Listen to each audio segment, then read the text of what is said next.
Welcome back, sports fans. Jim Johnson and Bob Bifford here with all the Blood Bowl news and events. Hey there, guys. This is the Sage, and I've got some Blood Bowl 2 news for you. Necromantic are coming out September 8th. We have a screenshot of them, so let's have a look. Alright, so what we see here are the two new player types that Necromantic bring with them.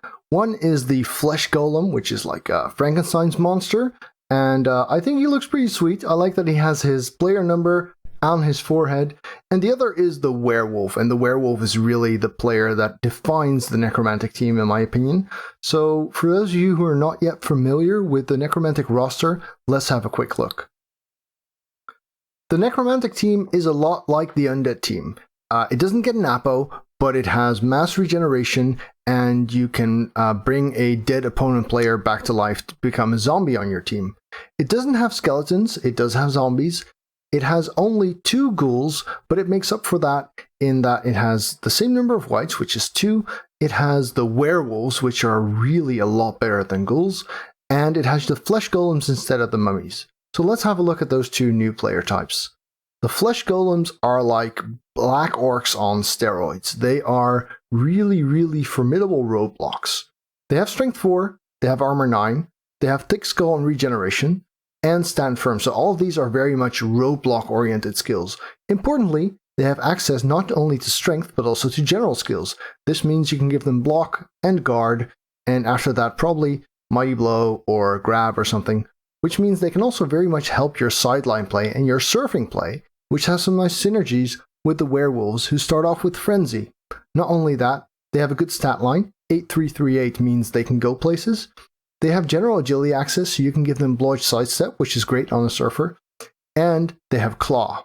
Now, they don't have strength access, so the claw is kind of, out there. But as soon as you hit those lovely little doubles, you can actually make this claw mighty blow and even claw poem if you wish.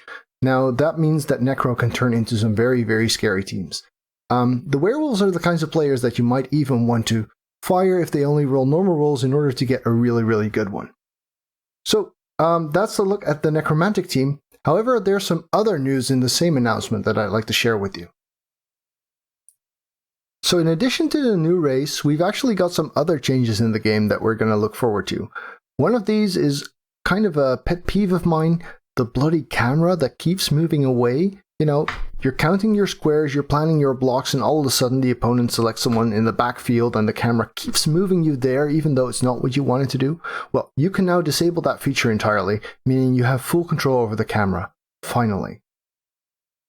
Another thing is the new ranking system. So in this new ranking system, we get periodic resets of the call, probably every 2 months or so. And those resets mean pretty much the same as the last reset did for the main Cole thing, so for the Perpetual League. However, within Cole, there will be a new competitive system, which is only accessible to new teams, and this will be used to get entry into overarching competitive tournaments as well. And this access to the playoffs will be determined based on the top performer of each of the 13 races in the game, and in addition, the top 3 of the leaderboard that were not already selected. While that sounds good so far, the actual point system used in order to determine the rankings, I'm not so much a fan. So if you want all the technical details, I'll refer you to the official Cyanide forums, which you will link below here in the video description. But the thing is, basically, the point system was designed in order to award playing a lot rather than winning consistently. I like the fact that you cannot just sit on your 25-0-0 record and know that you'll be at the top forever. I think that's a good thing. However, I think the way they counteracted that is a bit over the top. For instance, in a 2-month period, you could go 20-0-0, right? That's a pretty serious record. But someone who plays 0-77-0 would be higher in the rankings than your 20-0-0 system. If you look at this chart over here, what you basically see is at the top how your score would progress over 200 games if you consistently win. And the gray line in the middle is how you would perform if you tie. And I think they overdid the compensating for winning by playing a lot. This means that getting to the top of the leaderboard will be very, very grindy. So overall, exciting news. We get Necro, which is a big deal. Hopefully the new races will keep coming sooner and we'll see Nurgle like before Christmas. For getting rid of the camera is good. The points thing, I think it needs some tweaking, but hopefully after some iterations it will become a very, very helpful addition to the game. And thanks for watching. Stay tuned for some Necromantic gameplay very soon.